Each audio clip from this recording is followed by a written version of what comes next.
ओम नमो भगवते वासुदेवाय। ओम नमो भगवते वासुदेवाय। नारायणं नमस्कृत्यं नरं चैव नरोत्तमं देवीं सरस्वतीं व्यासं ततो जयमुदीरयेत्। नष्टप्रायेषु भद्रेषु नित्यं भागवत सेवया भगवती उत्तमश्लोके भक्तिर्भवति नैष्ठकी। कृष्णाय वासुदेवाय देवकीनन्दनाय च नन्दगोपकुमाराय गोविन्दाय नमो नमः। मूकं करोति वाचालं पङ्गुं लङ्घायते गिरिं यत्कृपातमहं वन्दे परमानन्दमाधवम्। हरे कृष्ण। मंगलाचरण। ॐ अज्ञानतिमिरान्धस्य ज्ञानाञ्जनशलाकया चक्षुरुन्मीलितं येन तस्मै श्रीगुरुवे नमः। श्रीचैतन्यमनोभीष्टं स्थापितं येन भूतले स्वयं रूपः कदा मह्यं ददाति स्वपदान्तिकं। वन्देऽहं श्रीगुरो श्रीयुतपदकमलं श्रीगुरून् वैष्णवांश्च श्रीरूपं साग्रजातं सहगणरघुनाथान्वितं तं सजीवं साद्वैतं सावधूतं परिजनसहितं कृष्णचैतन्यदेवं श्रीराधाकृष्णपादान् सहगणललिता श्रीविशाखान्वितांश्च। हे कृष्ण करुणा सिन्धो दीनबन्धो जगत्पते गोपेश गोपिकान्त राधाकान्त नमोऽस्तुते। तप्तकाञ्चन गौराङ्गी राधे वृन्दावनेश्वरी वृषभानुसुते देवी प्रणमामि हरिप्रिये। वाञ्छाकल्पतरुभ्यश्च कृपासिन्धुभ्य एव च पतितानां पावनेभ्यो वैष्णवेभ्यो नमो नमः। नमो महावदान्याय कृष्णप्रेमप्रदायते कृष्णाय कृष्णचैतन्यनाम्ने गौरतुषे नमः। नमः ॐ विष्णुपादाय कृष्णप्रेष्ठाय भूतले श्रीमते भक्तिवेदान्तस्वामिनिति नामिने। नमस्ते सारस्वते देवे गौरवाणी प्रचारिणे निर्विशेषशून्यवादी पाश्चात्यदेशतारिणे। जय श्री कृष्ण चैतन्य प्रभु नित्यानंद श्री अद्वैत गदाधर श्रीवासादि गौरभक्तवृंद। हरे कृष्णा कृष्ण कृष्ण हरे हरे हरे राम राम राम हरे हरे। हरे कृष्णा। सभी को दंडवत प्रणाम। हरे कृष्णा। श्रुति और आरती पांडे माता जी, आप दोनों का बहुत बहुत धन्यवाद आज का जप और आज का प्रार्थनाएं करने के लिए। और सभी का हार्दिक अभिनंदन है आज के इस्कॉन अयोध्या के प्रातःकालीन जप सत्र में। हरे कृष्णा। हरे कृष्णा माता जी, साधु प्रणाम। हरे कृष्णा।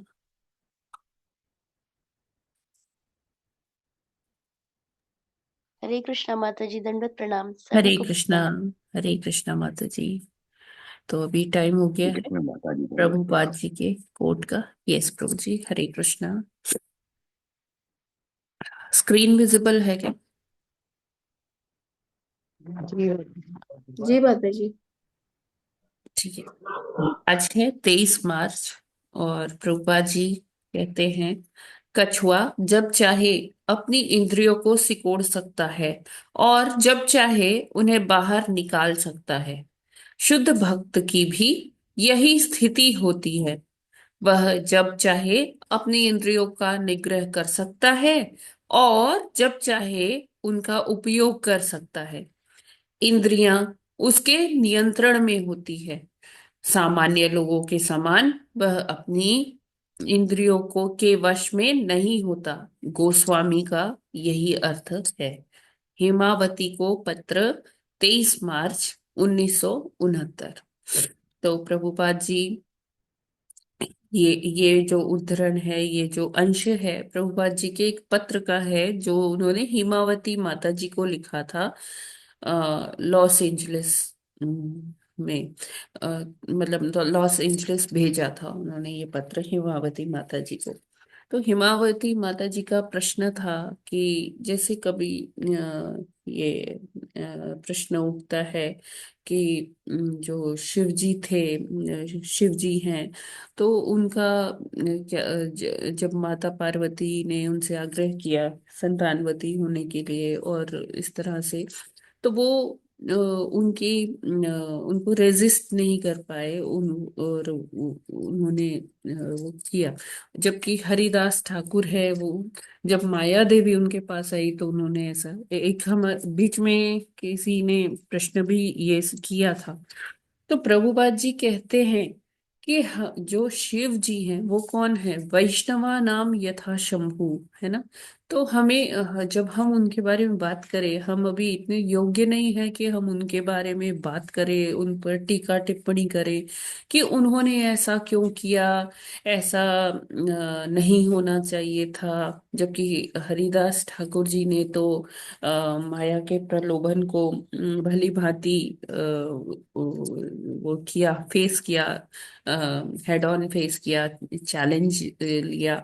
लेकिन क्या है कि हर परिस्थिति में जो गोस्वामी होते हैं, जो जिनका अपनी इंद्रियों पर पूरी तरह से संयम होता है, जो जानते हैं कि किस परिस्थिति में उन्हें क्या करना चाहिए। जैसे हम अभी भी प्रसंग हम किसका पढ़ रहे हैं, देवहूति माता जी और करदम मुनि का, जो गृहस्थ जीवन के लिए एक आदर्श है, आइडल्स हैं। तो करदम मुनि को ये पता था कि हाँ, एक पति की भूमिका में जब वो हैं तो उनको अपनी पत्नी की मनोकामना को पूर्ण करना है। और देवाहुति माता जी संतानवती होना चाहती थी। तो करदम मुनि ने बिल्कुल, उन्होंने ये नहीं कहा कि अरे देखो, मैं तो इतना बड़े तपस्या कर रहा हूँ, मैं तो ऋषि हूँ, ये सब मेरे लिए मेरे बस का नहीं है। उन्होंने देवाहुति माता जी की जो मंतव्य था उसको फटाफट समझा और अकॉर्डिंगली उनकी इच्छा पूरी भी की, है ना। जबकि ऋषि मुनि को हम जानते हैं कि उनको कोई वैभव ऐश्वर्य से कोई मतलब नहीं है, लेकिन फिर भी उन्होंने अपनी पत्नी के लिए 7 मंजिला क्या बनाया, विमान बनाया। उसमें वो भी भ्रमण करने गए उनके साथ, दासियां थी, और इतना ऐश्वर्य था उस विमान का। उन्होंने फिर देवहूति माता जी को 9 पुत्रियां भी दी, एक पुत्र दिया। तो लेकिन उनको पता है कि कब उनको अपनी इंद्रियां संकुचित कर लेनी है, उसी कछुए की भांति जो देखता है कि अभी कुछ खतरा आ रहा है, तो वो अपनी इंद्रियां वहां पर अपने हाथ पैर अपने शेल के अंदर सिकोड़ लेता है, अपनी जो उसका पीठ होता है, जो ऊपर कछुए का, वो उसके अंदर ले लेता है अपने हाथ पांव, है ना, अपना मुंह भी अंदर कर लेता है कि उसे वो बाहरी जो वातावरण है उससे उसका फिर कोई संपर्क नहीं रह जाता है। इसी तरह से गोस्वामी होते हैं जो अपनी इंद्रियों के स्वामी होते हैं। गो मतलब इंद्रियां, स्वामी मतलब जो अपनी इंद्रियों का स्वामी है, जिसकी इंद्रियां पूर्णतः उसके अपने कंट्रोल में है। तो ऐसा व्यक्ति, उसे पता है कि कब अपनी इंद्री का उपयोग करना है और कब अपनी इंद्रियों को समेट लेना है। और ऐसे जो गोस्वामी होते हैं वो इस संसार में जो रहते हैं, वो अपने आदर्श से दूसरों को भी सिखाते हैं। ये उसी तरह से प्रभुपाद जी इसी पत्र में एक और उदाहरण देते हैं। जैसे सूर्य है, सूर्य अम, अ, हर चीज का, जैसे कोई भी जलाशय है, कोई नदी है, सरोवर है, या कोई गंदा नाला है, उसमें हर एक में से बाष्पीकरण कर लेता है, उसमें से वो भाप बना के पानी को उड़ा लेता है। तो कहीं पर चाहे यूरिन पड़ा हो, वो भी सुखा देगा। कोई जलाशय है, उसमें से भी सूर्य की क्षमता है, वो सुखा देगा। लेकिन अगर हम बात करें कि हाँ, सूर्य देखो ये क्या गंदी चीजों पर भी अपना प्रभाव डाल रहा है, तो वो सूर्य है ना, वो तब भी सूर्य ही रहेगा। वो चाहे जैसे भी वाष्पीकरण जिस चीज का भी कर ले, लेकिन वो सूर्य ही रहेगा। सूर्य में कोई बदलाव नहीं आएगा उसमें, कॉम्पोजिशन में, या उनकी जो अ, पवित्रता है उसमें कोई बदलाव नहीं आएगा। तो इसी तरह से जो गोस्वामी होते हैं, जो शुद्ध भक्त होते हैं, उनकी यही स्थिति होती है कि वो अपनी इंद्रियों का कब संयमन करना है, कब अपनी इंद्रियों का उपयोग करना है, वो भली भांति जानते हैं। और इस संसार में रहते हुए भी वो इस संसार से विलग रहते हैं। और हमें भी ऐसा ही प्रयत्न करना चाहिए। ये तभी हो पाएगा जब हम भगवान के पवित्र नामों का जप करेंगे। हरे कृष्ण कृष्ण कृष्ण हरे हरे, हरे राम राम राम हरे हरे। तो जितना हम ये महामंत्र का जप करेंगे, उतना ही हमारे जो हृदय का मैल है, हृदय में जो जो भी कल्मश भरे हुए हैं, वो सब ऐसे ही धीरे धीरे करके जाएंगे और हमारी इंद्रियों पर हम अपना संयम कर पाएंगे। हरे कृष्णा। जगत गुरु श्रील प्रभुपाद की जय। हरि बोल। ये क्लियर है? हरे कृष्णा। हाँ माता जी, हरे कृष्ण। हरे कृष्ण मंत्र का जाप करते हुए जीव जो है इस लायक बन जाता है कि इस संसार में, भौतिक संसार में रहते हुए, इंद्रियों को यूज करते हुए भी अपने आप को कैसे विलग कर सके, ताकि सिद्ध भक्ति में वो जो है इन्वॉल्व हो सके। हरे कृष्ण। हरे कृष्णा। यस प्रभु जी, थैंक यू।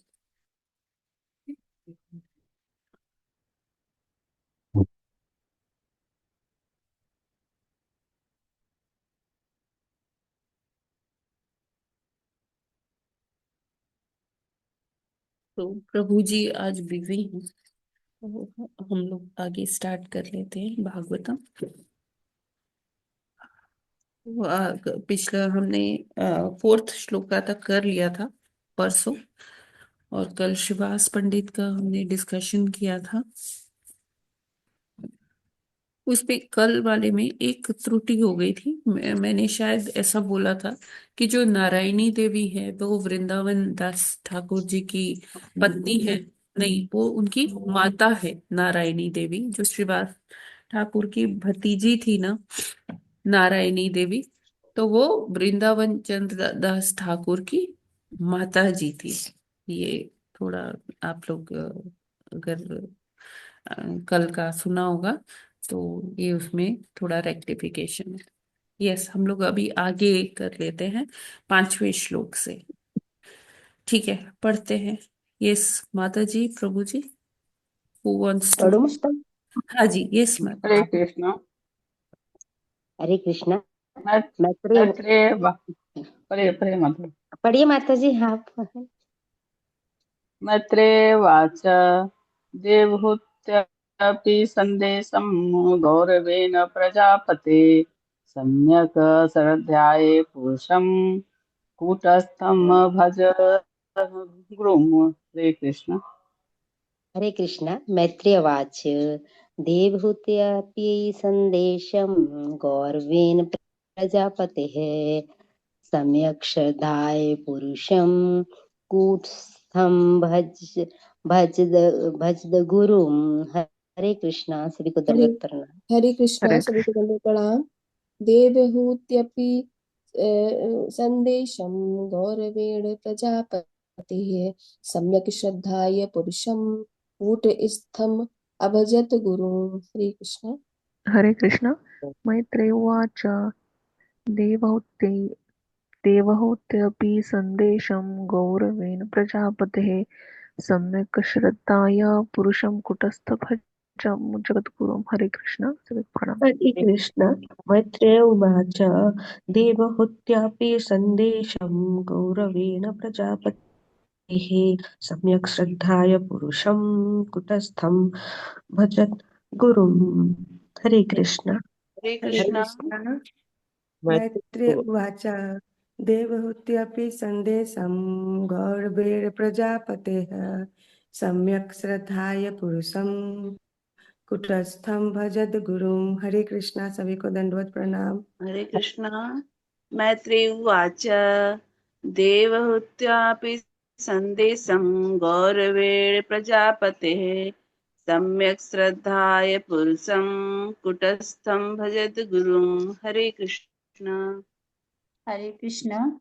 मैत्रेय उवाच देवहूति अपि सन्देशं गौरवेण प्रजापते सम्यक् श्रद्धाय पुरुषं कूटमस्तत् भज मद्गुरुम्। हरे कृष्ण मैत्रेय उवाच देवहूति अपि सन्देशं गौरवेण प्रजापतेः सम्यक् श्रद्धाय पुरुषं कूटस्थम् अभजत गुरुम। हरे कृष्णा, सभी को दंडवत। हरे कृष्ण। हरे उवाच देवहूत्यपि सन्देशं गौरवेण प्रजापतेः सम्यक् श्रद्धाय पुरुषं कूटस्थं भजद्गुरुं। हरे कृष्णा। माता जी, प्रभु जी, सभी को दंडवत प्रणाम। हरे कृष्ण। मैत्रेय उवाच देवहूत्यपि सन्देशं गौरवेण प्रजापतेः सम्यक् श्रद्धाय पुरुषं कूटस्थम् अभजत् गुरुम्। हरे कृष्ण। हरे कृष्ण। मैत्रेय उवाच देवहूत्यपि सन्देशं गौरवेण प्रजापते सम्यक् श्रद्धाय पुरुषं कूटस्थं भजत गुरुम्। हरे कृष्णा। हरे कृष्णा। मैत्रेय उवाच देवहूत्यपि सन्देशं गौरवेण प्रजापतेः सम्यक् श्रद्धाय पुरुषं कूटस्थं भजत गुरु। हरे कृष्णा। सभी भक्तों को दंडवत प्रणाम। माता जी दंडवत प्रणाम। हरे कृष्णा। मैं उवाच देवहूत्यापि सन्देशं गौरवेण प्रजापते सम्यक् श्रद्धाय पुरुषं कुटस्थम भजद्गुरुम्। हरे कृष्णा। हरे कृष्ण। हरे कृष्ण। हाँ बोल लीजिए माता जी। नहीं नहीं, पढ़िए माता जी, हम पढ़ो जी, हम लोग पढ़ा हुआ है आगे पढ़ने के लिए। मैत्रेयोवाच देवहूत्यपि सन्देशं गौरवेण प्रजापतेः सम्यक् श्रद्धाय पुरुषं कूटस्थं भजद गुरुम। हरे कृष्ण। हरे कृष्णा। माता जी आगे पढ़े क्या? यस, और कोई पढ़ना चाहता है क्या? माता जी मैं पढ़ूं? हाँ जी, आप पढ़िए माता जी। हरे कृष्णा माता जी।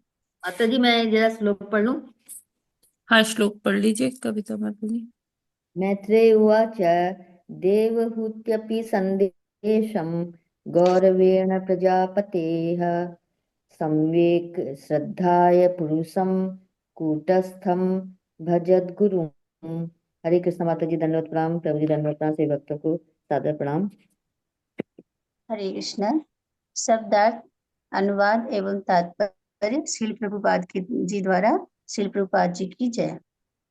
मैत्रेय उवाच, मैत्रेय ने कहा, देवहूति देवहूति अपि भी संदेशम आदेश गौरवेण आदर पूर्वक प्रजापते कर्दम का सम्यक पूर्ण श्रद्धाए श्रद्धा पूर्वक पुरुषम पूर्ण पुरुषोत्तम भगवान कूट स्थम प्रत्येक के हृदय में स्थित अभजतम अभजत पूजा की गुरुम अत्यंत पूज्य। श्री मैत्रेय ने कहा, देवहूति मैं अपने पति कर्दम के आदेश के प्रति अत्यंत श्रद्धा तथा सम्मान था, क्योंकि वे ब्रह्मांड में मनुष्य के उत्पन्न करने वाले प्रजापतियों में से एक थे। हे मुनि, इस प्रकार वह ब्रह्मांड के स्वामी घट-घट के वासी श्री भगवान की पूजा करने लगे। तात्पर्य, यह आत्मबोध की प्रक्रिया है। मनुष्य को प्रामाणिक गुरु से उपदेश ग्रहण करना पड़ता है। कर्दम मुनि देवहूति के पति थे, किंतु आत्म सिद्धि कैसे प्राप्त की जाए इसका उपदेश करने के कारण स्वाभाविक रूप से वे गुरु भी थे। ऐसे अनेक उदाहरण विद्यमान हैं जहां पति गुरु बन जाता है। शिव जी भी अपनी प्रियतात्मा पार्वती के गुरु थे। पति को इतना ज्ञानी होना चाहिए कि वह कृष्ण भावनामृत में प्रबुद्ध करने में अपनी पत्नी का गुरु बन सके। सामान्य तथा एक स्त्री पुरुष की अपेक्षा कम बुद्धिमान होती है। यदि पति बुद्धिमान होता है तो स्त्री को अपनी आध्यात्मिक उन्नति के लिए अच्छा अवसर प्राप्त होता है। यहाँ पर स्पष्ट कहा गया है कि मनुष्य को अत्यंत श्रद्धा पूर्वक सम्यक श्रद्धाए गुरु से ज्ञान प्राप्त करना चाहिए और अत्यंत श्रद्धा पूर्वक सेवा करनी चाहिए। श्रील विश्वनाथ चक्रवर्ती ठाकुर ने भगवद गीता की टीका करते हुए गुरु उपदेश पर विशेष बल दिया। मनुष्य को चाहिए कि गुरु उपदेश को अपना जीवन और आत्मा समझे, चाहे मुक्त हो या बद्ध। उसे चाहिए कि गुरु के आदेशों का श्रद्धा पूर्वक पालन करे। ये भी कहा गया है कि ईश्वर सबों के हृदय में स्थित है, किसी को उन्हें बाहर ढूंढने की आवश्यकता नहीं है, वे तो वही हैं। मनुष्य को केवल श्रद्धा पूर्वक गुरु के उपदेशानुसार पूजा में ध्यान लगाना चाहिए, इससे सारे प्रयास सफल होंगे। यह भी स्पष्ट है कि पूर्ण पुरुषोत्तम भगवान सामान्य बालक की तरह प्रकट नहीं होते, वे यावत रूप में प्रकट होते हैं, जैसा कि भागवत गीता में कहा गया है। वे अपनी आत्म माया से प्रकट होते हैं। तो वे कब प्रकट होते हैं? जब वे भक्त की पूजा से प्रसन्न होते हैं। तब भक्त प्रार्थना कर सकता है कि वे उसके पुत्र रूप में जन्म ले। भगवान प्रत्येक हृदय में पहले से आसीन है। अतः यदि भगवान किसी भक्त के शरीर से प्रकट होते हैं तो इसका ये अर्थ नहीं लगाना चाहिए कि अमुक स्त्री उनकी माता हो गई। वे तो सदैव विद्यमान रहते हैं और अपने भक्त को प्रसन्न करने के लिए उसके पुत्र रूप में प्रकट होते हैं। हरे कृष्णा प्रभु माता जी। हरे कृष्णा माता जी, थैंक यू सो मच माता जी। तो ये जो 5वां श्लोक है अभी हमने पढ़ा, तो इसके माध्यम से मैत्रेय मुनि बता रहे हैं विदुर जी को, कहते हैं कि देवहूति माता जी अपने पति कर्दम मुनि की जो उपदेश है उनको वो स्वीकार करती हैं और वो जानती हैं कि कर्दम मुनि की क्या स्थिति है। कर्दम मुनि जो कहेंगे वो उस बात में बहुत बल होगा, क्योंकि कर्दम मुनि अपने अनुभव से देवहूति माता जी को बता रहे, वो तपस्वी रहे हैं और उन्होंने भगवान को प्रसन्न किया है अपनी तपस्या से, और भगवान उनके समक्ष अपना दर्शन भी दिए हैं कर्दम मुनि को। और कर्दम मुनि का जो पूरा जीवन है वो क्या है, एक तपस्या है। और देवहूति माता जी जानती है कि कर्दम मुनि उनके पति तो हैं, लेकिन साथ में उनके गुरु भी हैं, आध्यात्मिक गुरु भी हैं, और वो ही उनका, वो जैसा भी कहेंगे, वो जैसा भी बोलेंगे, उनका मार्गदर्शन करेंगे, तो वो उन्हें स्वीकार है। वो एकदम एक मत है उनसे और एकदम वो स्वीकार करती हैं। और मतलब जैसे ये जो कर्दम मुनि हैं ये ऋषि भी हैं, प्रजापति भी हैं, तो वो उनकी बात को बिल्कुल शिरोधार्य करती हैं, अपने पति की बात को। तो ये जैसे यहाँ लिखते हैं कि हे मुनि, इस प्रकार वह ब्रह्मांड के स्वामी घट घट के वासी श्री भगवान की पूजा करने लगी। तो जैसे उनके पति का आदेश था वो वैसा ही करने लगी। उन्होंने अपने पति, अपने गुरु की बात को इतना गंभीरता से लिया कि वो भगवान की पूजा करने लगी, जैसे कि कर्दम मुनि ने उन्हें आदेश दिया था। कर्दम मुनि ने कहा कि विलाप करने से कोई फायदा नहीं है। ये मत सोचिए कि आप अभागी हैं या आप ने कुछ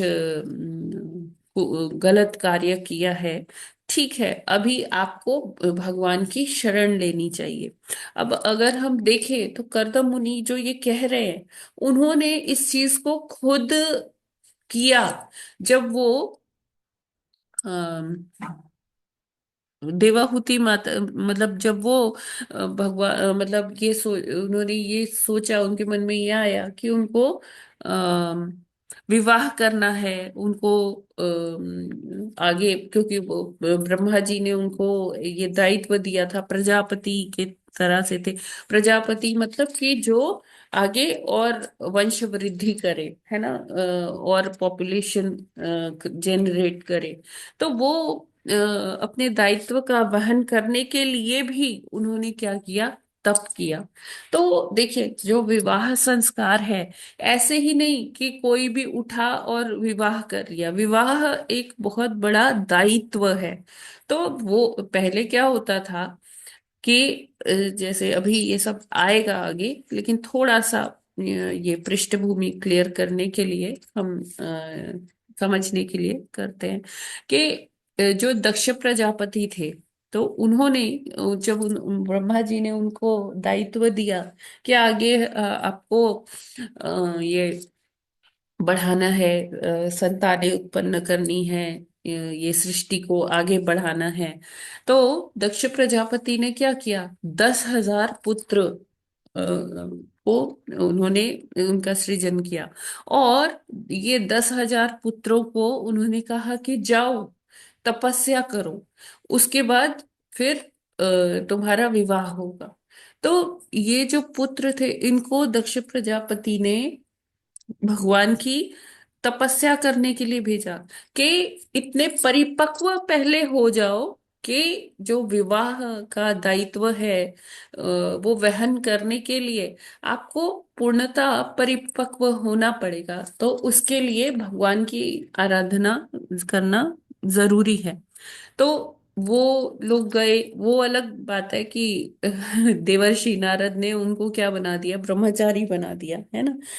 लेकिन कहने का जो तात्पर्य है कि जो दक्ष प्रजापति थे, उन्होंने अपने पुत्रों को बोला कि जाओ पहले तपस्या करो, फिर आगे तुम्हारा सारा विवाह होगा। और जो हमारा गुरुकुल सिस्टम है, उसमें भी क्या है कि जो जीवन के प्रथम 25 वर्ष हैं, उसमें कहा गया है कि ब्रह्मचर्य का पालन करना चाहिए और तपस्या करनी चाहिए। वो जो विद्या ग्रहण करने का वो काल है, वो ब्रह्मचर्य का बहुत स्ट्रिक्टली फॉलो करके फिर उसके बाद अगर कोई गृहस्थ आश्रम में प्रवेश करना चाहता है तो वो कर सकता है, अपने दायित्वों का वो वहन कर सकता है। क्योंकि वो जो प्रथम 25 वर्ष है ब्रह्मचर्य, जो गुरुकुल में बच्चे व्यतीत करते थे ये काल, तो उनको वो सिखाया जाता था, उनको सारी तरह की शिक्षा दी जाती थी। सारी जितना भी ये विज्ञान है वो सब उनको बताया जाता था, साथ में स्किल डेवलपमेंट भी होता था।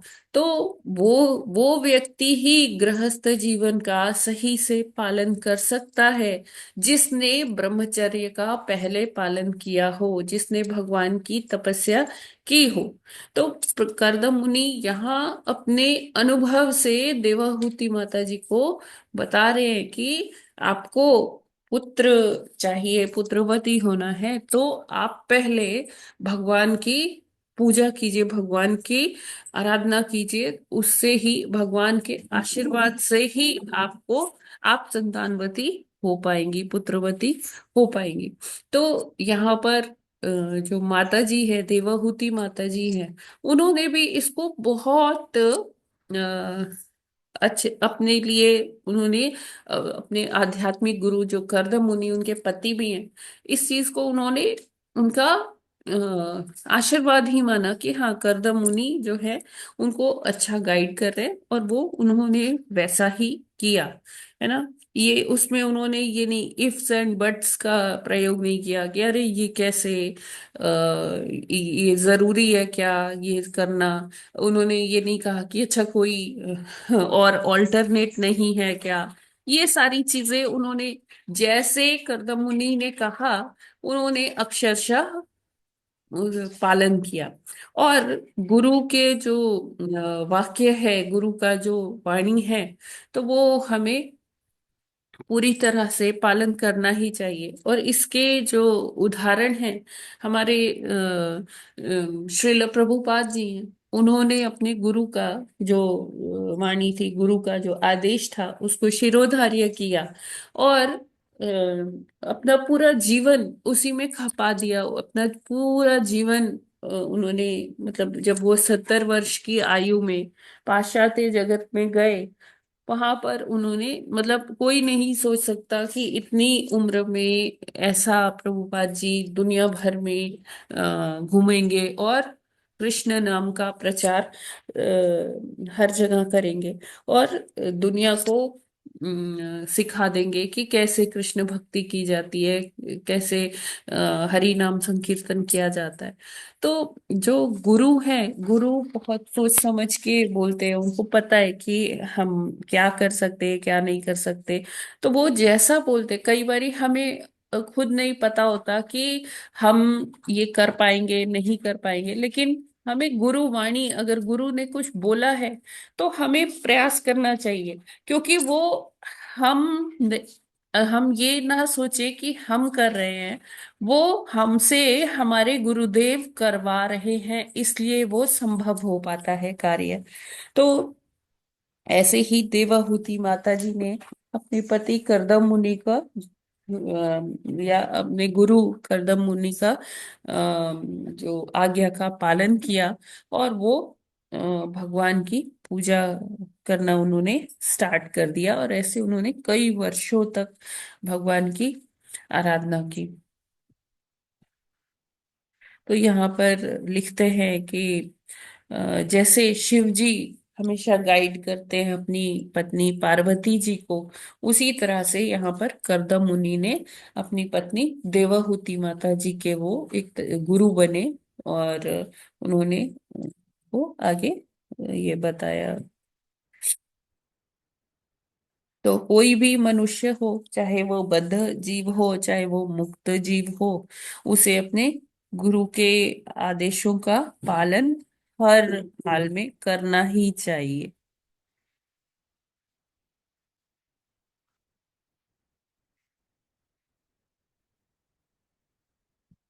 यस। फिर हाँ, ये यहाँ यह भी स्पष्ट है कि पूर्ण पुरुषोत्तम भगवान सामान्य बालक की तरह प्रकट नहीं होते, वे यावत रूप में प्रकट होते हैं, जैसा कि भगवत गीता में कहा गया है कि वह अपनी आत्म माया से प्रकट होते हैं। तो वे कब प्रकट होते हैं? जब वे भक्त की पूजा से प्रसन्न होते हैं, तब। तो जो देवकी माता जी है, वसुदेव जी हैं, यशोदा मैया है, नंद बाबा है, या दशरथ जी हैं, कौशल्या माता जी हैं, तो इन्होंने बहुत तपस्या किया था, तब जाके भगवान इनके घर में पुत्र बन के आए। तो ऐसा नहीं है कि भगवान को कोई किसी माता का गर्भ चाहिए, है ना, जन्म लेने के लिए। भगवान भगवान तो अपनी संकल्प शक्ति मात्र से, अपनी अचिंत्य शक्ति से प्रकट होते हैं ना, उनको किसी माता पिता की जरूरत नहीं है। तो जब भी भगवान आते हैं तो वो गर्भ में नहीं आते, वो डायरेक्टली प्रकट होते हैं। और देखिए हम गाते भी ना, भय प्रकट कृपाला दीन दयाला कौशल्या हितकारी। तो भगवान प्रकट होते हैं। और जब भगवान प्रकट होते हैं, वो कब प्रकट होते हैं? प्रभुपाद जी कहते हैं जब वो अपने भक्त की पूजा से प्रसन्न होते हैं, तब वो उनके कुल में, उनके घर में आते हैं, प्रकट होते हैं। तो भक्त एक प्रार्थना कर सकता है कि वे उसके पुत्र रूप में जन्म लें। तो इसी तरह से देवहूति माता जी एक ऐसे पुत्र की कामना कर रही है अपने पति के कहने पर, कि जो उनको सही दिशा दिखाए। जैसे जब उनके पति वनगमन के लिए वो वैसे ही तैयार हैं, तो जैसे ही उनका पुत्र बड़ा होगा तो कर्दम मुनि चले जाएंगे, और वो पुत्र ही जो कपिल देव के रूप में भगवान अवतरित होने वाले हैं उनके घर में, तो वो ही उनको फिर उनके जो इस भव सागर से पार करने के लिए उनको ये सारा उपदेश देने के लिए आ रहे हैं, सांख्य का ज्ञान देने के लिए आ रहे हैं। तो भगवान किसी भी, हमें ये कभी नहीं सोचना चाहिए कि भगवान ये स्त्री के गर्भ में आए, ये ऐसा हुआ। वो बस उनकी एक लीला है। और भगवान जैसे लकड़ी में आग हमेशा छुपी रहती है लेकिन वो दिखाई नहीं देती, लेकिन जब उसको थोड़ा सा वो इग्निशन दिया जाता है तो वो जल उठती है। तो उसी तरह से भगवान ऐसा प्रतीत होता है कि वो एक माता पिता के थ्रू उन्होंने जन्म लिया, लेकिन ऐसा नहीं है। हमें समझना होगा कि भगवान का जन्म कर्म, भगवान का सभी जो लीला है वो सब दिव्य है। जन्म कर्म च मे दिव्यम यो मे वेति त्यक्त्वा। आई होप ये क्लियर है सभी को। हरे कृष्णा। हरे कृष्ण माता जी। भगवान ने स्वयं कहा है कि भगवान का बताया गया है कि भगवान का जन्म और कर्म जो है दिव्य है, जो इसको जान लेता है वह इस जी संसार से मुक्त हो जाता है। और हम एग्जैक्टली। भक्तों के प्रार्थना के अकॉर्डिंग भगवान जो है हम भक्ति लोगों के यहाँ पिता के रूप में, पुत्र के रूप में अवतरित हो सकते हैं यदि उनकी श्रद्धा से भक्ति की जाए। इसके लिए इसमें ये आवश्यक बताया है देवी कुति माता का एग्जाम्पल लेकर कि गुरुवाणी का अक्षरत है, चाहे वो गुरु किसी भी आश्रम के हों, चाहे वो पति ही उनके गुरु क्यों न हो, उनके जब वाक्यों को अक्षरतः पालन किया जाएगा तो वो वाक्य गुरु के होते हैं, वो वाक्य भगवान के होते हैं और वो भगवत प्राप्ति के लिए हो जाते हैं। अगर उस मार्ग से चलेंगे तो जैसे देवहूति माता को पुत्र की कामना थी जो को उद्धार करवा पाए, तो हम भक्तों को भी जो है वैसे ही फल प्राप्त होंगे जो कि हम लोगों के इच्छित हैं भगवान के द्वारा। तो भगवान की पूजा तो करनी है, लेकिन गुरु के आदेशों का अक्षरतः पालन करते हुए करनी है। हरे कृष्ण माता जी। हरे कृष्ण माता जी। जी हरे कृष्णा।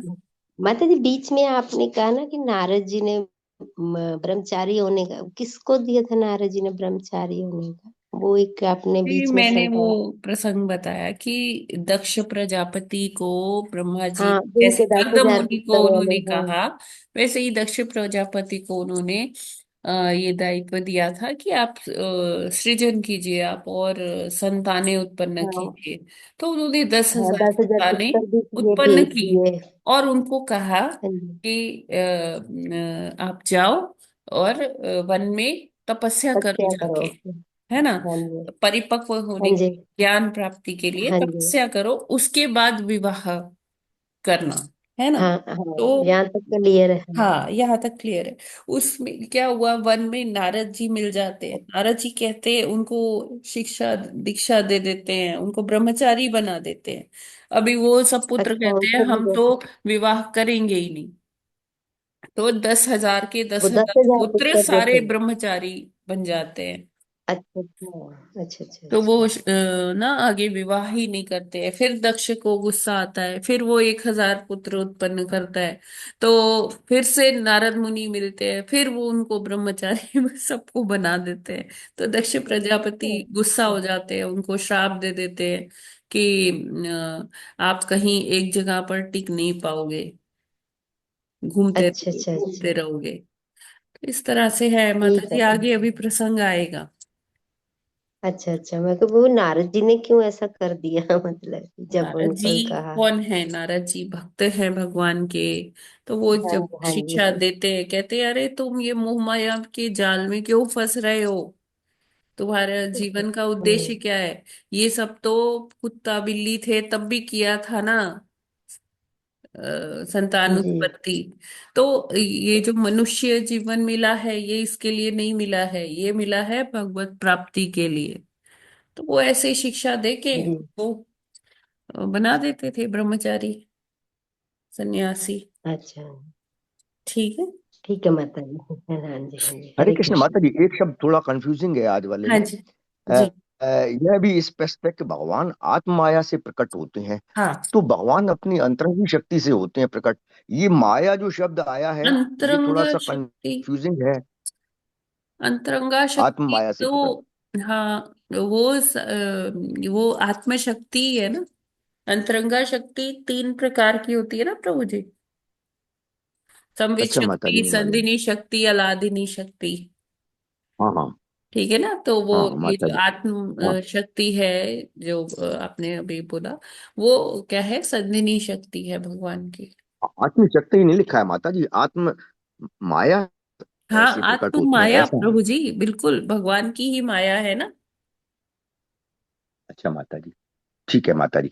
अब एक माता जी थोड़ा सा कल वाला, हालांकि मैंने पलट के तो नहीं देखा उसको, जी। लेकिन जैसे आया था ना कि नारद जी जो है जीव तत्व हैं, तो उनको भगवान कहा गया है, तो उनको भगवान वहां कहा गया है जहाँ के 24 की जगह ये बताया गया है कि भगवान के जो है 20 जो है रूप में भगवान ने जन्म लिया, जिसमें 19वें और 20वें में तो भगवान बलराम और उसको बताया गया है। परंतु वो सीरियल में है ना, सबसे पहले कौन अपीयर हुए उसके बाद कौन हुए, तो उसमें पहले में 4 जो है कुमार आए हैं, फिर उसके बाद जो है उनका हाँ, जो वो है ग्रंथ शाक्त्यावेश है ना। जिन्होंने, हाँ हाँ, चार। तो हाँ माता जी ये नहीं लिखा है उसमें, तो इसलिए मुझे ये कंफ्यूजन हो गया था। उसमें तीसरे या चौथे नंबर पे भगवान का अवतरण में इनको नारद जी को भी दिखाया है, हाँ, तो व्यास जी को शायद दूसरे पे प्रभु जी दिखाया तो है। शाक्त्यावेश अवतार है ना, इससे तो मैंने। शाक्यावश है, इसलिए भगवान भी हाँ। बताया गया है उनको। हाँ हरे कृष्ण माता जी, ठीक है। जी। ठीक है माता जी, हरे कृष्ण। हरे कृष्णा। ठीक है, आगे पढ़ते हैं। छठा श्लोक। यस, पढ़िए माता जी। हरे कृष्ण। तस्यां बहुतिथे काले भगवान् मधुसूदन कार्दमः कार्दमं वीर्यमा। एक मिनट हट गया माता जी। कार्दमं कार्दमं वीर्यम अपन अपन अपन यज्ञ दारुणी। हरे कृष्ण। हरे श्री हरे कृष्णा। चैतन्य कृष्णा। प्रभु। तस्यां बहुतिथे काले भगवान् मधुसूदनः कार्दमं वीर्यम् आपन्नः यज्ञे अग्निः इव दारुणी। हरे कृष्णा। हरे कृष्णा। तस्यां बहुतिथे काले भगवान् मधुसूदनः कार्दमं वीर्यमापन्नो यज्ञे अग्निरिव दारुणी। हरे कृष्णा। हरे हरे कृष्णा। कृष्ण। तास्यां तस्यां बहुतिथे काले भगवान् मधुसूदन कार्दमम वीर्यमापनो जिज्ञे अग्निरिव दारुणी। हरे कृष्ण। हरे कृष्णा। तस्यां बहुतिथे काले भगवान् मधुसूदनः कार्दमं वीर्यमापन्नो यज्ञे अग्निरिव दारुणी। हरे कृष्णा। हरे हरे कृष्णा। कृष्ण।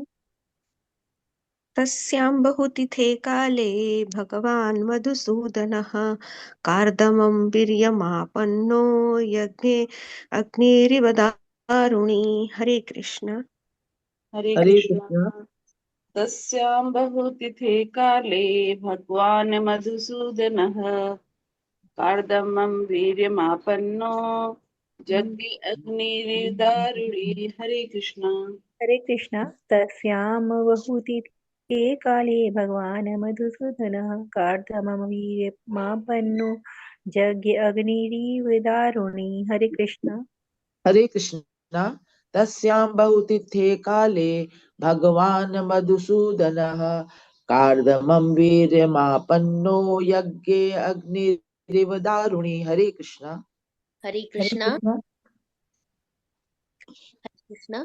तस्यां बहुतिथे काले भगवान् मधुसूदनः कार्दमं वीर्यमापन्नो यज्ञे अग्निरिव दारुणी। हरे कृष्ण। हरे कृष्ण। तस्यां बहुतिथे काले भगवान् मधुसूदनः कार्दमं वीर्यमापन्नो यज्ञेऽग्निरिव दारुणी। हरे कृष्ण। हरे कृष्णा। तस्यां बहुतिथे काले भगवान् मधुसूदनः गान्धर्वं वीर्यमापन्नो यज्ञे अग्निरिव दारुणी। हरे कृष्णा। हरे कृष्ण। तस्यां बहुतिथे काले भगवान मधुसूदन कार्दमं वीर्यमापन्नो यज्ञे अग्निरिव दारुणी। हरे कृष्ण। हरे कृष्णा। तस्यां बहुतिथे काले भगवान् मधुसूदनः कार्दम कार्दमं वीर्यम् आपन्ना यज्ञे अग्नि इव दारुणे। हरे कृष्ण।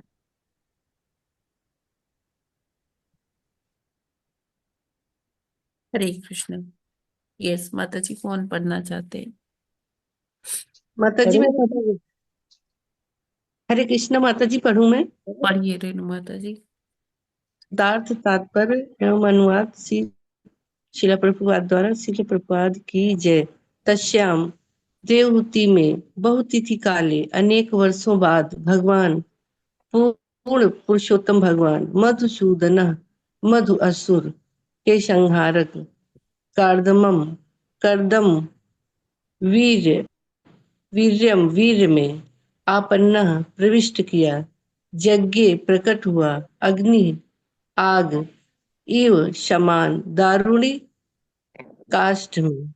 अनेक वर्षों बाद मधुसूदन अर्थात मधु नामक असुर के संहार करता पूर्ण पुरुषोत्तम भगवान कर्दम उनके वीर्य में प्रविष्ट होकर देवहूति के गर्भ में उसी प्रकार प्रकट हुए जिस प्रकार किसी यज्ञ के काष्ठ में से अग्नि उत्पन्न होती है।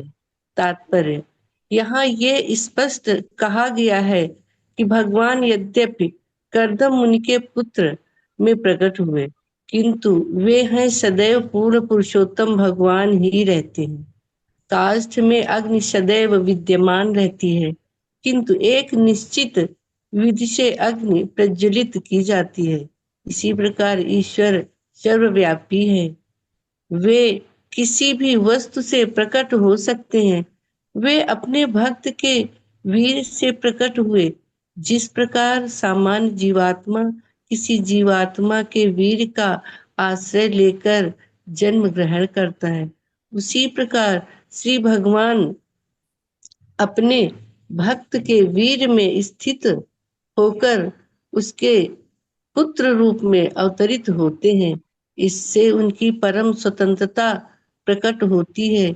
इससे ये कदापि लक्षित नहीं होता कि वे किसी के गर्भ से सामान्य जीवात्मा की तरह जन्म लेते हैं। भगवान नृसिंह हिरण्यकशिपु के महल में खंभे से प्रकट हुए। भगवान वराह ब्रह्मा जी के नथुनों से उत्पन्न हुए और श्री कपिल कर्दम के वीर से उत्पन्न हुए। इससे ये नहीं समझ लेना चाहिए कि भगवान के प्राकट्य का स्रोत खंभा नथुना या वीर है। भगवान भगवान ही होते हैं। भगवान मधुसूदना वे सभी प्रकार के असुरों का वध करने वाले हैं और यदि किसी भक्त के पुत्र रूप में प्रकट भी होते हैं तो भी भगवान ही बने रहते हैं। कर्दमम शब्द महत्वपूर्ण है क्योंकि ये बताता है कि कर्दम तथा देवहूति की सेवा से उनका प्रेम था। किंतु हमें ये समझने की भूल नहीं करनी चाहिए कि वे सामान्य जीवात्मा की तरह कर्दम मुनि के वीर तथा देवहूति के गर्भ से उत्पन्न हुए थे। हरे कृष्णा माता जी। थैंक यू माता जी आगे। हाँ, इसको समझ ले माता जी पहले। जी माता जी। हरे कृष्ण माता जी। तो यहाँ पर जैसे हमने पिछले श्लोक में देखा कि भगवान जब किसी भक्त से प्रसन्न होते हैं तब उसके घर में पुत्र रूप में अवतरित होते हैं। तो जैसे यहाँ प्रभुपाद जी अपने तात्पर्य में लिखते हैं, हमको समझाते हैं कि भगवान जब उनको प्रकट होना होता है तो कभी वो खंबे से भी प्रकट हो जाते हैं, कभी ब्रह्मा जी के नाक से प्रकट होते हैं, कभी वीर्य से, ऐसा प्रतीत होता है कि वो वीर्य से उत्पन्न हो रहे हैं। तो क्या होता है कि भगवत गीता में भी हमने पढ़ा है कि जब वर्षा होती है तो वर्षा के बाद जब ये अन्न उगता है, फसलें उगती हैं, तो जो जीवात्मा है वो क्या होता है कि वर्षा के माध्यम से अन्न में चला जाता है। फिर जब वो जीवात्मा वो अन्न ग्रहण करता है तो उसके वीर्य में ये जीवात्मा प्रविष्ट हो जाता है। और फिर ये जब वीर्य स्त्री के गर्भ में प्रविष्ट होता है तो वहां पर शिशु का वो फॉर्मेशन, जो उसकी बनावट है, वो होने लग जाती है। तो इस प्रकार से एक निश्चित प्रक्रिया से हम देखते हैं कि संतान उत्पत्ति होती है। लेकिन जब भगवान प्रकट होते होते हैं तो भगवान, ऐसा प्रतीत होता है कि वो कभी खंबे से उत्पन्न हो रहे हैं, कभी किसी तरह से, कभी जल में, कभी वायु में, कभी कैसे। भगवान किसी भी रूप में प्रकट हो सकते हैं। और उनको, जैसे हमने अभी पहले भी डिस्कस किया, कि उनको माता की आवश्यकता नहीं है, माता के गर्भ की आवश्यकता नहीं है। लेकिन अपने भक्तों पर, भक्तों के जो पूजन अर्चन है उस, और भक्तों की खुशी के लिए जब भगवान उनकी पूजा अर्चना से खुश होते हैं तो वो, ऐसा प्रतीत होता है कि वो वीर्य से उत्पन्न हो रहे हैं। तो चाहे आप कोई भी अवतार देख लीजिए, या भगवान का यहाँ पर जो लीला है वो देख लीजिए, उसमें वो प्रकट होते हैं। और कहते एक बता रहे प्रभुपाद जी, जिस तरह से काष्ट होता है, तो काष्ट में जैसे अग्नि प्रज्वलित करने का एक तरीका होता है, तो क्योंकि काष्ट में अग्नि छुपी होती है अंदर ही, लेकिन एक विशेष प्रक्रिया से जब उसे जलाया जाता है तो वो अग्नि उत्पन्न होती है। तो उसी प्रकार से भगवान भी इस तरह से उत्पन्न होते हैं। वैसे तो भगवान सर्वव्यापी है, हर जगह है, ओमनी प्रेजेंट है, लेकिन विशेष परिस्थितियों में लीला करने के लिए भगवान आते हैं धराधाम पर। ठीक है, हरि बोल। जी माता जी, अच्छे से समझ आया। यस, नेक्स्ट कौन पढ़ेगा, एक मिनट देख लेते हैं।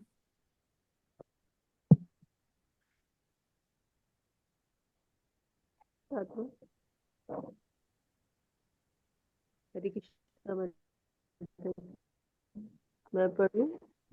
माता जी आपकी आवाज ही नहीं आ रही है, बहुत हल्की डिम डिम आवाज आ रही है। यस, और कौन पढ़ना चाहते हैं? माता जी मैं हरे पढ़ लूं? कृष्णा माता जी, सादर प्रणाम। मैं पढ़ूं? माता जी आपकी आवाज नहीं आ रही है। माता जी मैं रंजना माता। पढ़ूं? हाँ, अच्छा अच्छा अच्छा। मैंने सोचा मुझे कह रहे हैं, मैं को अच्छा, नहीं मैं नहीं, पढ़ूं? रंजना माता जी की आवाज नहीं आ रही है। ठीक है, इंदु माता जी आपने अभी पढ़ा था कि नहीं? हाँ जी जी। ठीक है, माता जी मैं पढ़ लूं? माता जी आपने भी पढ़ा था अभी हरे कृष्णा रिसेंटली। माता जी। तो और कौन नहीं, पढ़ना मैंने नहीं चाहते पढ़ा, हैं? रंजना ने। रंजना माता जी माता आपके जी, माता जी आप मैं ट्राई पढ़ूं? करिए रंजना माता जी, अगर आवाज आ रही है सही से। आ रही है आपकी? हाँ, आपको आवाज आ रही है? अब आ रही है। खड़खड़ तो नहीं आ रहा माता जी? हाँ जी। हरे कृष्णा, सादर प्रणाम।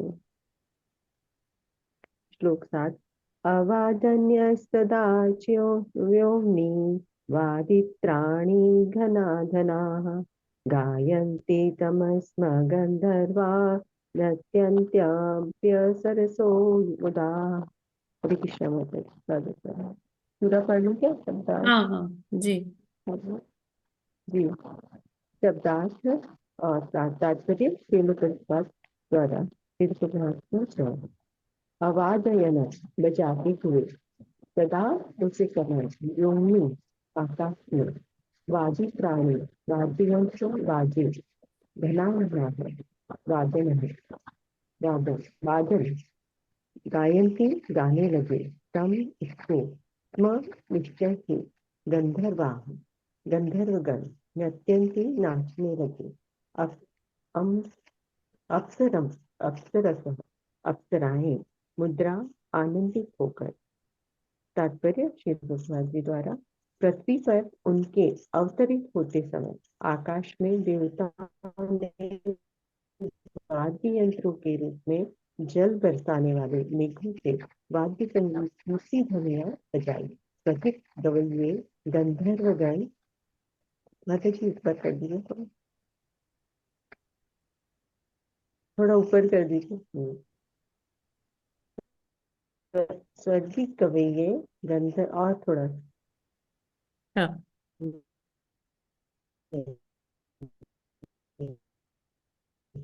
और अप्सराओं के नाम और होकर नाचने लगी।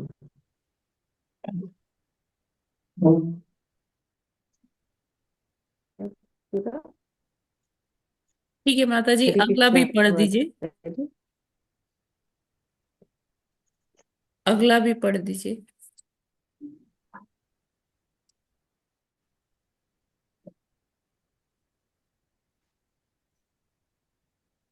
माता जी उनकी आवाज नहीं आ रही तो हम हाँ, पढ़ते।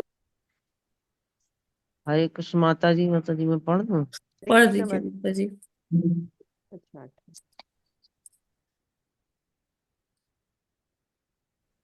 निशा माता जी पढ़ दीजिए।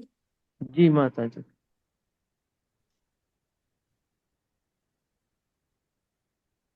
हरे कृष्णा। निशा माता जी पढ़ रहे हैं आप? जी माता जी। ये पढ़िए तो फिर। जी। दिव्या खेचरः अपवर्जितः प्रसीद शुचा दिशः सर्वा अम्ह अभ्यभांसि च मनांसि च। हरे माता जी, अर्थ शब्दार्थ भी पढ़ दूं? सब पढ़ दीजिए माता जी। शब्दार्थ। पेतु गिरे वर्षे सुमनसः फूल दिव्या सुंदर खेचरे आकाशचारी देवताओं द्वारा अपरजिता गिराए गए प्रसीदः संतुष्ट हुआ च तथा दिशा दिशाएं सर्वा सभी अभ्यांशी जल च तथा मनांशी मन च तथा। अनुवाद। भगवान के प्राकट्य के समय आकाश में मुक्त रूप से विचरण करने वाले देवताओं ने फूल बरसाए। सभी दिशाएं सभी सागर तथा सबों के मन परम प्रसन्न हुए। तात्पर्य। यहाँ यह ज्ञात होता है कि आकाश में ऐसी जीवात्माएं हैं जो बिना रोक टोक के में विचरण कर सकती हैं। यद्यपि हम लोग अंतरिक्ष में यात्रा कर सकते हैं, पर अनेक प्रकार के व्यवधान आते हैं, किंतु देवताओं के लिए ये व्यवधान नहीं है। श्रीमद् भागवत से हमें पता चलता है कि सिद्ध लोक के वासी एक लोक से दूसरे की यात्रा बिना किसी व्यवधान के कर सकते हैं। जब करदम मुनि के पुत्र श्री कपिल जी का जन्म हुआ तो उन्होंने पृथ्वी पर पुष्प वर्षा की। जी, धन्यवाद माता जी। हरे कृष्ण माता जी। हरे कृष्णा। तो यहाँ पर हम देख सकते हैं कि जो अक्सर ऐसा प्रसंग आता है कि जब भी कुछ अच्छा सा होता है, कोई भगवान जी का अवतरण होता है या भगवान कोई लीला करते हैं, तो समस्त देवता गण गंधर्व सिद्ध लोक के वासी ये सारे जो होते हैं ये क्या करते हैं, अप्सराएं नाचने लगती हैं, गंधर्व जो हैं वाद्य यंत्र बजाकर गाने लगते हैं, और अन्य देवी देवता जो है पुष्प वृष्टि करते हैं। तो ये सब ये यहाँ प्रभुपाद जी लिखते हैं कि ये लोग एक लोक से दूसरे लोक में ट्रेवल कर सकते हैं, इनके पास क्षमता है। हम जैसे लोग जब ट्राई करते हैं जाने का, तो उसमें क्या होता है कि बड़ी हमें रॉकेट बनाना पड़ता है, और कितने कितने वो बनाने पड़ते हैं कैप्सूल्स, फिर उसमें से जाते हैं सब अंतरिक्ष में, फिर वहां से वहां भी कई व्यवधान आते हैं। अभी जैसे आपने देखा सुनीता विलियम्स का, आप सबने देखा होगा, वो बेचारी पिछले 8 महीने से वहीं फंसी हुई थी, जून से, है ना। तो वो इतने टाइम से वो स्पेस में ही थी, गई थी वो 8 दिन के लिए, और हो गए उनको 8.5 महीने आते आते। तो वहां पर ऐसे स्वास्थ्य की भी परेशानी हो जाती है हर तरह से। और जब हम चाहे आते हैं धरती पर या धरती से अंतरिक्ष में जाते हैं, तो उसमें बहुत खतरा होता है आने जाने दोनों में ही। कि आपको याद होगा आज से बहुत वर्षों पूर्व, शायद 2001 या 2 की बात है, जब कल्पना चावला थी, वो भी भारतीय मूल की ही थी, तो वो जब अंतरिक्ष में गई थी, तो जब वापसी कर रहे थे वो लोग, तो बस ये था कि हाँ अब वो धरती पर आने ही वाली है। और उनका जो वो रॉकेट था जिससे वो आ रहे थे, वो जो स्पेसशिप था, वो धरती का जो बाहरी आवरण, जो वातावरण होता है, एटमॉस्फेयर होता है, वो उसी में ही जल के पूरा एकदम खत्म हो गया, उसके अवशेष भी बहुत कम ही मिल पाए। तो हमारे लिए ये बहुत मुश्किल है, हम अपने लोक से किसी दूसरे लोक में जाना। लेकिन देवताओं गंधर्वों के लिए, सिद्धों के लिए ये बहुत ही सुगम है। और वो इस तरह से करते रहते हैं, आवागमन उनका लगा रहता है, चलता रहता है। और जब भी ऐसी कोई विशेष परिस्थिति होती है, तो गंधर्व और अप्सराएं ये सब नृत्य करके, गायन करके उस विशेष जो घड़ी है उसमें आनंद का अपना वो करते हैं, एग्जीबिशन करते हैं, नृत्य करके और पुष्प बरसाकर, ऐसा। तो अब भगवान प्रकट हो रहे हैं, कपिल देव जी प्रकट हो रहे हैं, तो अभी भी सब इसी तरह से खुशियां मना रहे हैं कि भगवान का अवतरण होने वाला है, अब लीलाएं देखने को मिलेंगी। तो कपिल मुनि का यहाँ जन्म होता है, और सब पुष्प वर्षा हो रही है। यही इसमें आज यहीं तक करते हैं, फिर 9वें श्लोक से कल हम आगे शुरू करेंगे। इसमें किसी का कोई टिप्पणी, कुछ, कोई? हरे कृष्णा।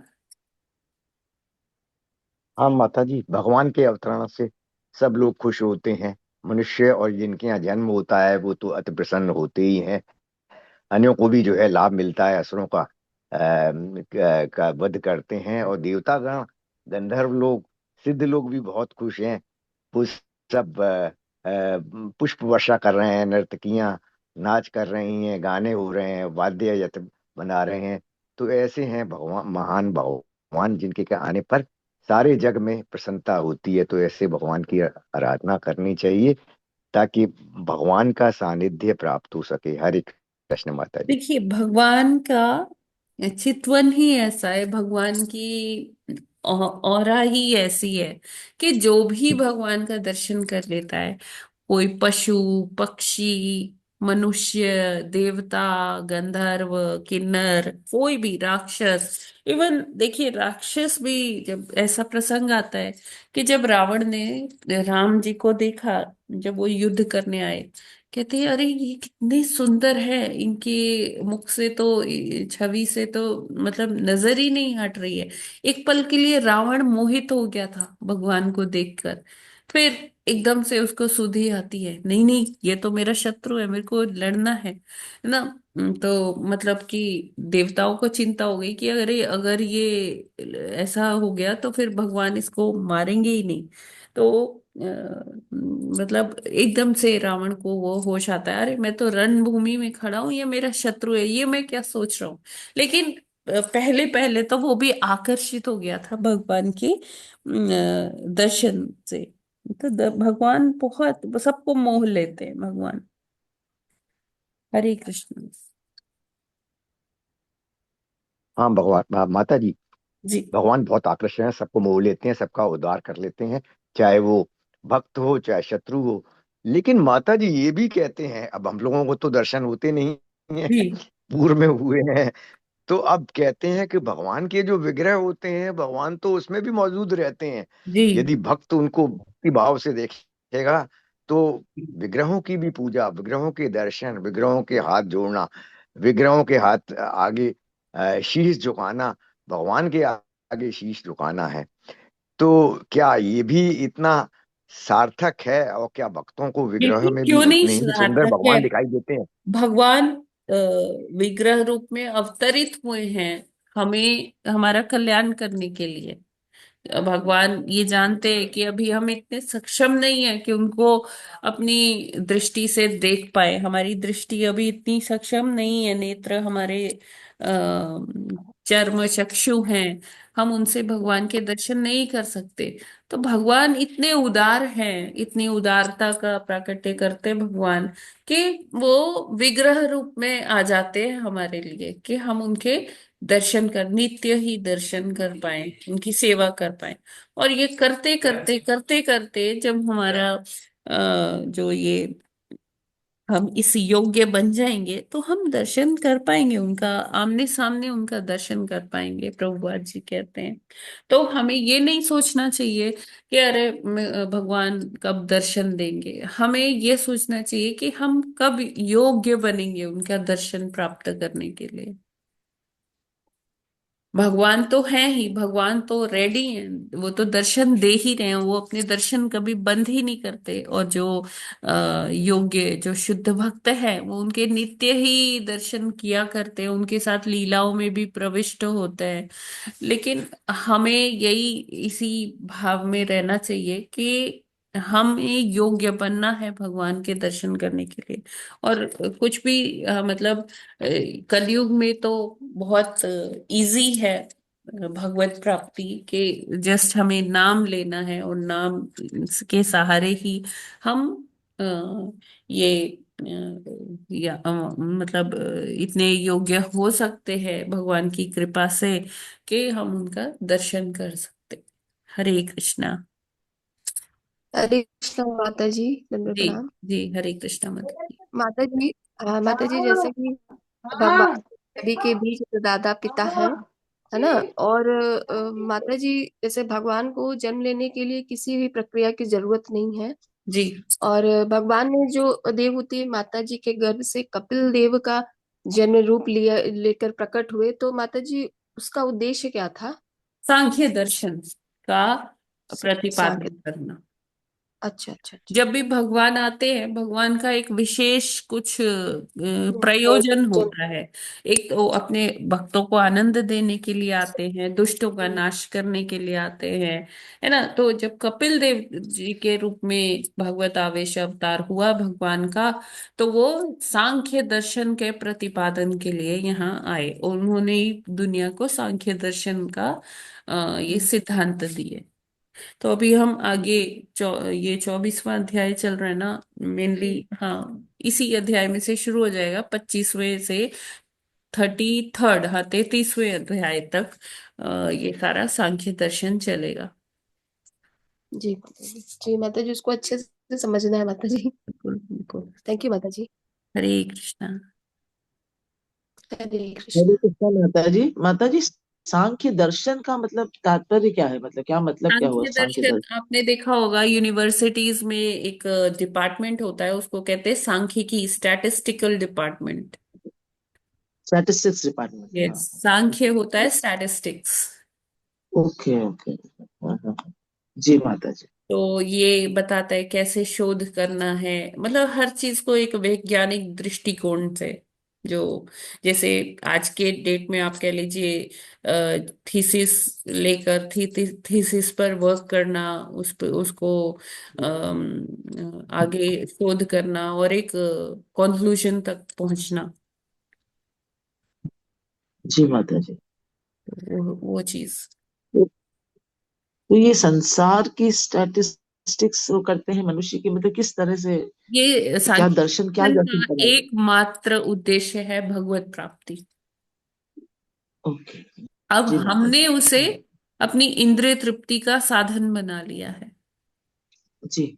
तो ये सांख्य का विकृत रूप है, जो हम आजकल ये देखते हैं ना, पीएचडीज लोग कर रहे हैं, थीसिस लिख जी रहे हैं, हाइपोथेसिस बना रहे हैं, है ना, सिनॉप्सिस दे रहे हैं। ये हमने इसको विकृत कर दिया है और हम अपनी इंद्रिय तृप्ति के लिए यूज कर रहे हैं। फॉर एग्जाम्पल, ये जो कपिल देव जी ने बताया जो सांख्य दर्शन, वो उन्होंने कहा कि ये एकमात्र इसका जो लक्ष्य है वो भगवत प्राप्ति है।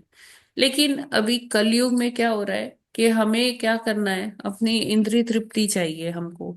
हमें हवाई जहाज से भी उड़ना है, हमें हर तरह से ईंधन चाहिए, अच्छा खाने को चाहिए, अच्छा रहने को चाहिए। तो आप देखिए कि हम पृथ्वी का अपनी कितना दोहन कर रहे हैं, है ना।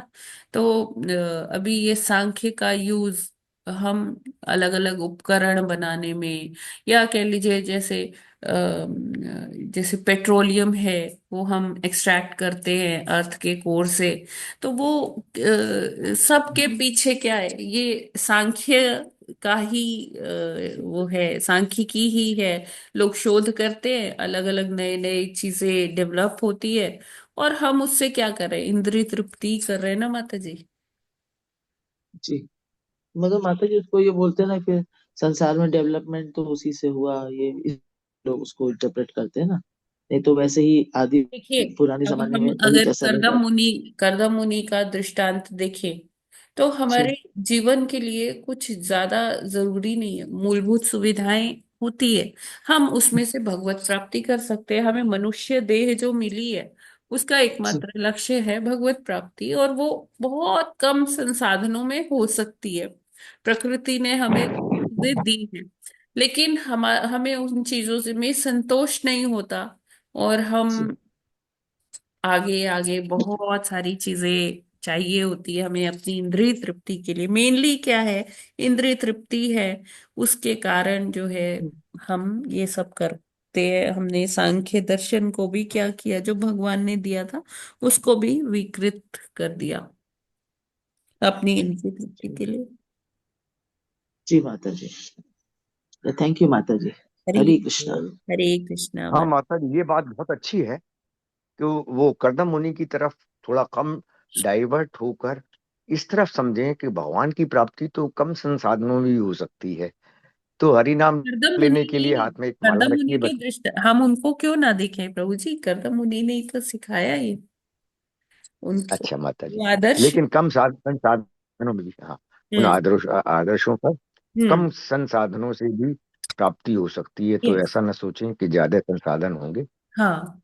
तो भगवत प्राप्ति होगी। हरे कृष्ण माता जी। ठीक है। ठीक है, तो फिर हम लोग आज यहीं पर विराम करते हैं।